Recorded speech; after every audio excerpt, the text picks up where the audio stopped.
Syederalun, Ketua Tim Penggerak PKK Kabupaten Aceh Singkil, Hajah Habibatus Sania, turun langsung membagikan bantuan kepada korban banjir di Kecamatan Singkil pada Selasa 2 Desember 2025.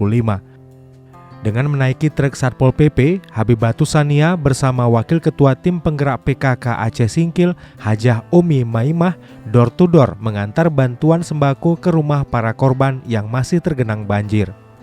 Bantuan yang dibagikan berasal dari tim penggerak PKK, Dharma Wanita Persatuan, Bunda PAUD, dan Dekranasda Aceh Singkil. Selain pembagian secara door-to-door, bantuan juga dititip kepada kepala desa untuk selanjutnya diserahkan kepada korban banjir. Hajah Habibatus Sania berharap bantuan tersebut dapat mengurangi beban para korban yang sedang didera musibah banjir.